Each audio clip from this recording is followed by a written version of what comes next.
Being a content creator, intermittent fasting gave me those quiet early mornings with an empty stomach to churn out content like there is no tomorrow. Over the years, I've authored a book, I've penned more than 800 plus detailed answers on Quora, penned hundreds of blog articles, and crafted more than 30 internationally accredited courses. And guess what? Around 70% of this creative frenzy happened between 4 a.m. to 8 a.m. every single day. But here's a catch. It came at a price. Caffeine, loads of it. I was hooked on caffeine for nearly a decade. Since my first meal typically didn't happen until after 11 a.m., I had a solid 6 to 7 hours of fasting every morning. Initially, I felt fantastic, but over time, my caffeine intake skyrocketed to a point where I needed 2 cups of coffee just to kickstart my brain and shake off the morning fog.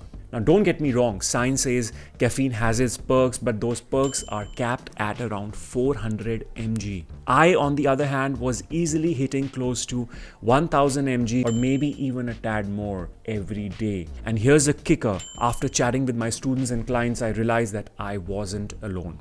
Many of them had fallen into the same trap, considering it the biggest downside and mistake of their intermittent fasting journey. Caffeine interferes with the action of adenosine, a neurotransmitter that accumulates throughout the day, reaching its peak at night, signaling to your body that it's time to wind down and rest. Essentially, adenosine promotes sleep. However, caffeine competes with adenosine for its receptors, blocking its effect. So when caffeine exits your system, the accumulated adenosine suddenly hits you, leading to a crash, fatigue, and low energy levels, often prompting you to reach for another cup of coffee. Furthermore, caffeine has a dehydrating effect, increasing urine production and flushing out all the essential soluble B vitamins crucial for energy production in mitochondria.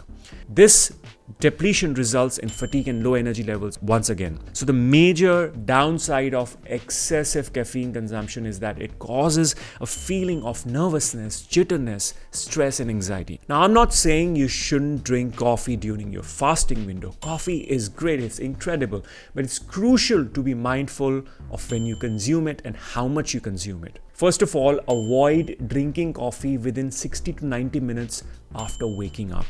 This is because cortisol, a hormone that naturally wakes us up, it is at its peak during this time. Drinking coffee right away can disrupt your natural wake-up sleep cycle. Remember that caffeine competes with adenosine receptors. You can start your day with lemon water or green tea, get some light movement and sun rays in your eyes. As the day progresses, it's best to steer clear of coffee after 3 p.m., ideally by 1 p.m. Caffeine can linger in your system for 5 to 9 hours depending on how effectively your body metabolizes it. It's essential to avoid disrupting your sleep, so no caffeine post 3 p.m. So guys, in summary, avoid coffee for the first 60 to 90 minutes after waking up and steer clear after 3 p.m. Also, limit your caffeine intake to no more than 300 to 400 mg per day. That is equivalent to roughly 2 to 3 small cups. Be cautious with coffee from commercial chains, as their large cup may contain up to 500 mg of caffeine